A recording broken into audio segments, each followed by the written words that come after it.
5 years. Would you guys agree? Think big and don't major in minor things. Let me tell you something, guys. I did something. I only have about 3 minutes left.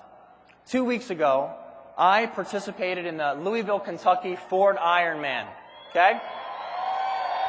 Really excited about that. And I learned so much from this process. I decided about a year ago, reading a book on Lance Armstrong, because of my vision statement that I wrote out, and I crystallized my thinking. I want to be a leader that's not only a businessman, but a healthy leader physically. I want to be a leader for my family. I want to be a leader in all aspects of my life. So I decided my first triathlon of all time to do the Ford Ironman.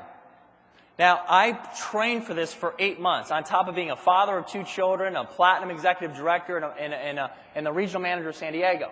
Now, I did this, but here's what happened 2 weeks ago.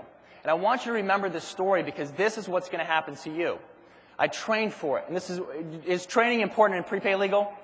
Absolutely. You're going to go to the trainings all the time. You might think you're prepared, but you got to keep going back. You got to keep going back. You got to keep bettering yourself. And I trained as much as I can. And then the race happened, and the anxiety, and we swam 2.4 miles in the Louisville, Kentucky, Ohio River. And I got out, I got on my bike, and here's what happened. Mile 25, going 21 miles an hour, I actually crashed because the person in front of me stopped pretty fast, and I crashed.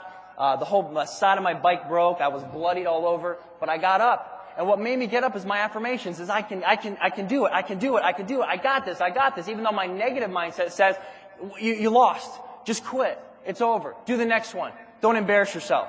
But I got back on the bike, and then about 100 miles later, on the 100th mile of the Ironman, my legs started, I couldn't even walk, it was all cramping, I strained both of my hamstrings, I want to take my bike and throw it down the river.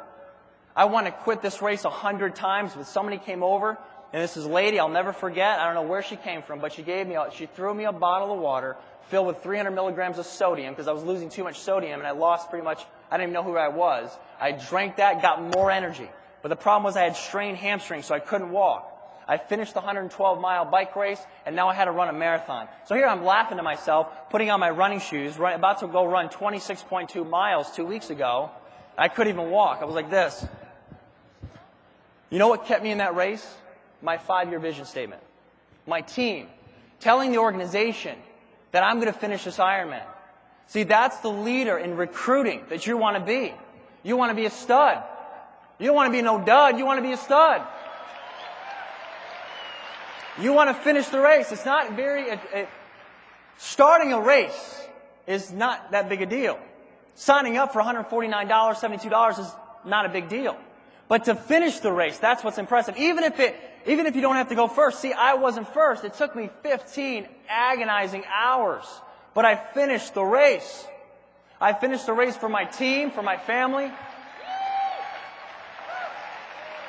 But if it wasn't for this, if it wasn't for planning for it, if it wasn't preparing my mindset for what I wanted and the team wanted, and seeing other leaders on my team accomplish some amazing things, making over $10,000, $15,000, $20,000 a month, changing their lives, this is what this business is all about. So ladies and gentlemen, when you're out there recruiting and it's tough and it's hard and you want to give up, just remember the story of the people that came before you, the people that almost gave up but they didn't, and now you have this kind of opportunity. Ladies and gentlemen, God bless. Thank you very much.